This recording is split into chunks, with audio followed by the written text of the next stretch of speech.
En indicamétrie, le Y est la métaphore du cerveau humain.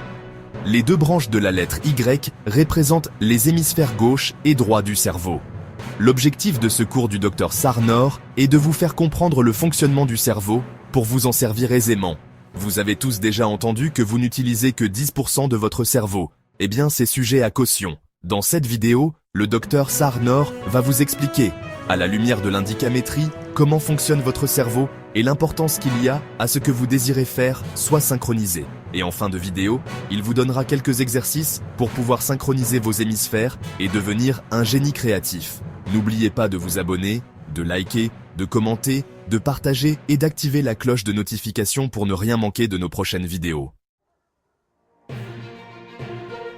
Dans la vidéo d'aujourd'hui, je veux vraiment me concentrer sur une chose qui est une légende urbaine, et cette légende urbaine en particulier est la croyance selon laquelle on fonctionne avec seulement 10% de notre cerveau. Donc, on a tous entendu, oui, on fonctionne avec seulement 10% de notre cerveau. Que dit l'indicamétrie? Si on pouvait utiliser tout le reste, on serait super intelligent, mais c'est tout ce qu'on utilise. Premièrement, d'où vient ce chiffre de 10%? Il y a longtemps, en essayant de comprendre le corps humain à travers l'étude de l'histologie et des cellules qui composent les organes, une étude du cerveau a révélé un fait très important. Et c'est ce fait qui compte de seulement 10% du cerveau qu'on utilise. Le fait est que le cerveau était composé à 10% de neurones.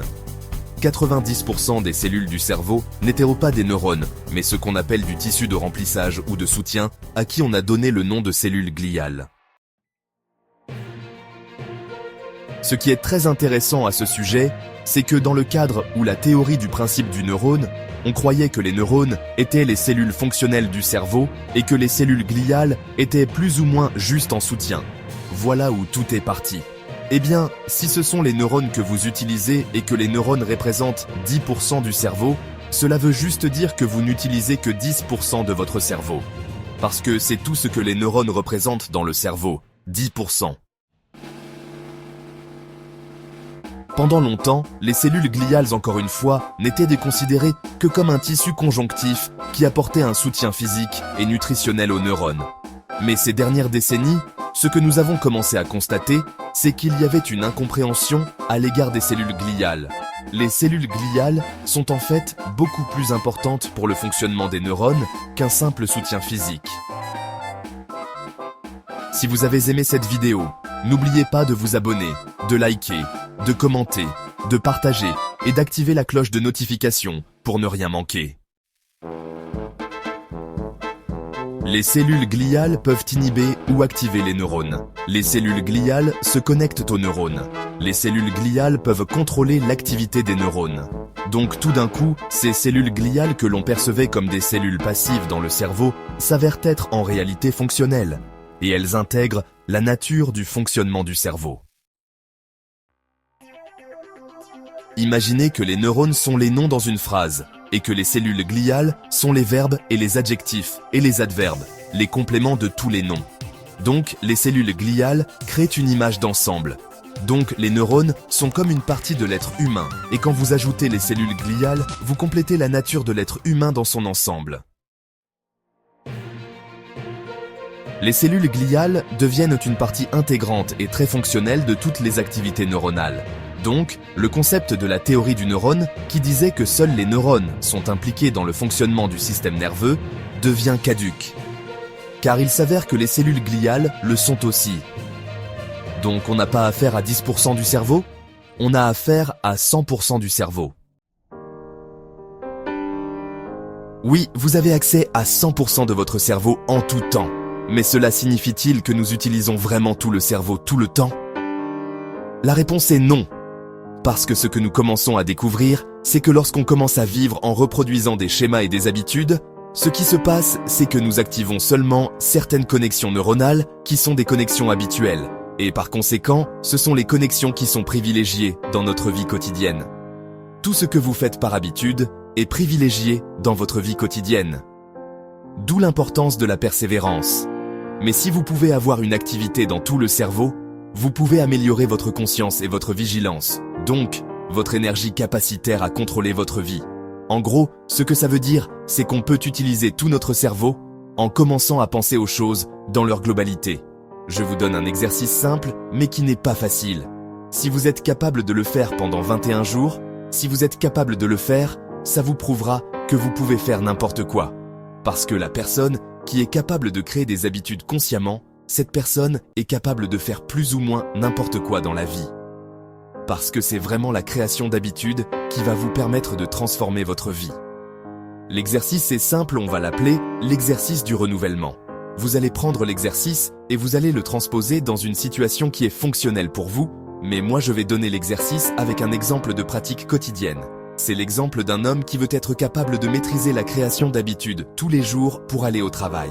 Il passe sur un petit pont sous lequel se trouve une rivière. Si cet homme se dit que tous les jours, pendant 21 jours, il jettera un caillou dans la rivière, en passant sur ce petit pont, et qu'il arrive à le faire, cet homme est inarrêtable. Mais par contre, s'il manque un seul jour, ça ne compte. Même s'il revient en arrière, la notion d'habitude se perd. Et il repart à zéro. La personne qui est capable de faire ça pendant 21 jours pour des choses pas importantes, alors peut-être qu'elle serait capable de le faire pour des choses qui sont plus importantes.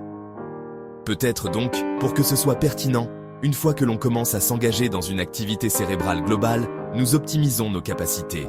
En tant qu'être humain sur cette planète, et maintenant nous commençons à découvrir qu'il y a de nombreuses manières de stimuler et d'activer tous le cerveau.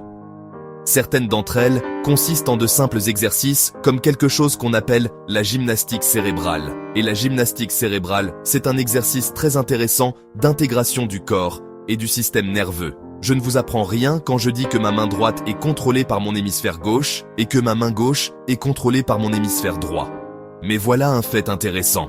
Si ma main droite contrôlée par mon hémisphère gauche traverse la ligne médiane, alors c'est instantanément détecté par l'autre hémisphère. Parce que maintenant elle est dans ce territoire.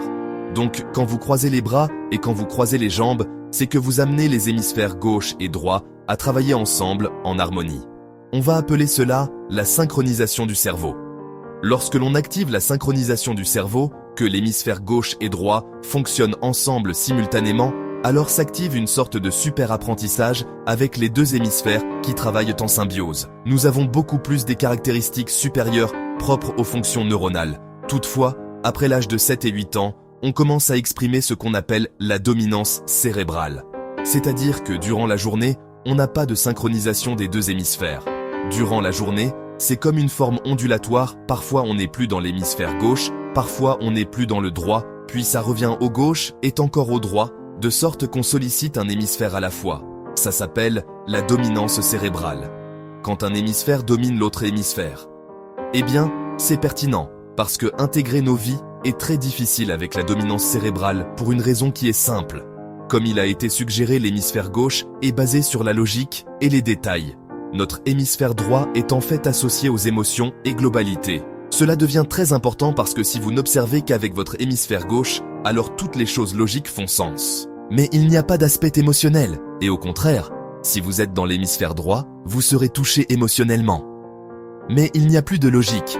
Eh bien c'est ce qui nous arrive sans cesse, à partir de l'âge de 8 ans, jusqu'à notre vie adulte. Si vous parvenez à synchroniser les deux hémisphères pour qu'ils coïncident, alors vous actionnez la logique et les émotions en même temps, ça ouvre l'accès à des opportunités pour un super apprentissage, où vous pouvez télécharger les informations très vite, très rapidement. Mais ça ouvre aussi l'accès à tout un éventail de pensées qui inclut aussi bien une composante émotionnelle qu'une composante intellectuelle, ce qui est nécessaire pour avoir une vision globale. Donc si vous fonctionnez via la dominance cérébrale, vous négligez en fait une composante de votre système nerveux à ce moment-là. Dites-nous dans les commentaires selon vous, quel est l'hémisphère qui est le plus dominant chez vous? L'hémisphère droite qui est associé à la créativité ou l'hémisphère gauche qui est associé à la logique? Notez que c'est l'équilibré entre les deux hémisphères qui permet de vaincre la peur. Cet équilibre est dû à l'intensité de l'approche émotionnelle. Des études ont montré qu'il existe des traits de personnalité, si vous les avez, vous êtes capable de maîtriser la pleine conscience. Les personnes ont été mises dans un scanner. Ensuite, ils ont fait flasher des images avec des expressions faciales qui invoquaient différents types d'émotions. Et lorsque la personne dans le scanner était capable de nommer d'émotions que l'image avait générées à ce moment-là, elle était instantanément libérée du stress généré par l'image.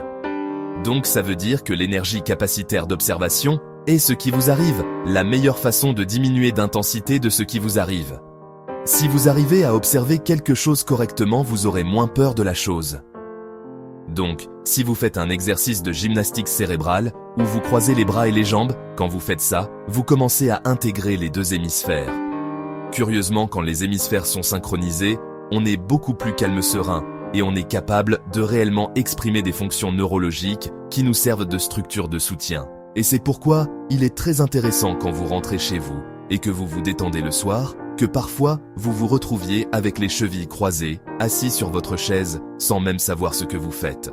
En croisant vos chevilles, vous actionnez en fait tout un processus cérébral. Donc si vous êtes stressé par exemple dans la journée, ou vous voulez juste vous détendre à la maison, le soir, croisez vos bras et vos jambes, actionne en fait les deux hémisphères, ce qui apaise le système, mais actionne tout un processus cérébral. Donc, vous devenez beaucoup plus efficace en étant détendu. Donc, si vous vivez un moment difficile dans la journée, prenez juste un moment et croisez les bras et les jambes. Maintenez-les ensemble et attendez juste 3 à 4 minutes et vous sentirez l'apaisement prendre le dessus. Et pendant cet apaisement, vos fonctions neurologiques seront totalement amplifiées lorsque nous commençons à fonctionner à travers des schémas qui se répètent tous les jours.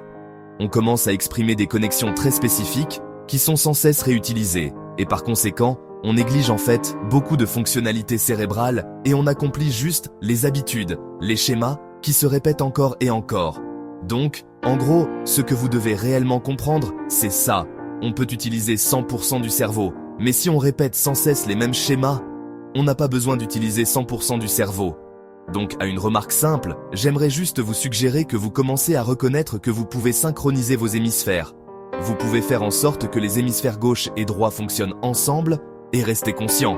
Vous utilisez 100% de l'activité cérébrale. Et quand vous faites ça, vous trouvez aussi que votre vie est plus simple, plus harmonieuse et plus saine. Parce que dès que vous utiliserez tout votre système nerveux, cela soutiendra votre vie et optimisera votre croissance. Et ça devient important. Donc, ne croyez pas que vous n'utilisez que 10% de votre cerveau. Cette légende est fausse. Vous pouvez utiliser les 100% et c'est à votre portée.